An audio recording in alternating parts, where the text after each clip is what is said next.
Thank you, Chair. Thank you, Minister and officials. Can I start by saying that, with respect, it's not correct for you to say that the mass cancellation of permanent resident cards does not change the status of those holding permanent resident cards. That is misleading and an insult to the intelligence of Canadians.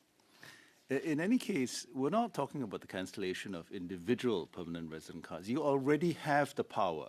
You already have the power to cancel, to determine inadmissibility based on criminality and terrorist activities and so on. You have that power already. Why do you need the power for mass cancellation of permanent resident cards? Please, if you respond to that. So, again, I'm going to go back to COVID. We didn't have if the power. I'm not talking about visas to enter the country, student visas, and so on. People who are here with permanent resident cards, mass cancellation, which affects their status. No doubt about that. So again, any use of these powers is only used for exceptional purpose. This is not, and it's not just the minister. It needs to go to cabinet. It needs to go to government in council. It needs to be advertised. There needs to be detailed explanation.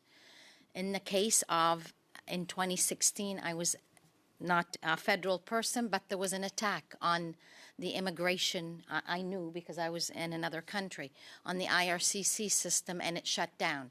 In that example, I don't know how much time it took, but there are examples where sometimes there could be a cyber attack. There could be illegitimate purposes are using. These are exceptional circumstances rather than trying to find it one by one, which is extremely inefficient, extremely costly. And this is to pause, find out if there's a sufficient evidence.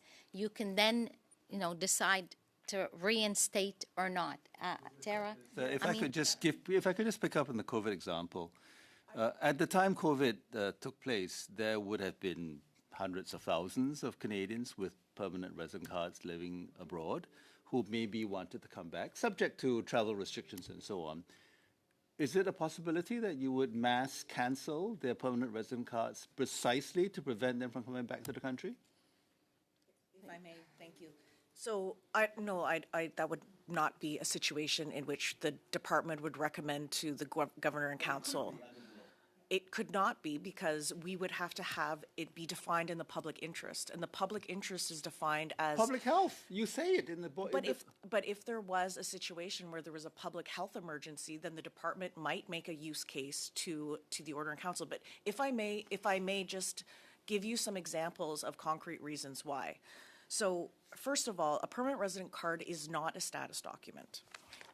For instance, I have a very good friend who is a permanent resident. PR card proves that you have PR status in Canada. This is from your website. Okay.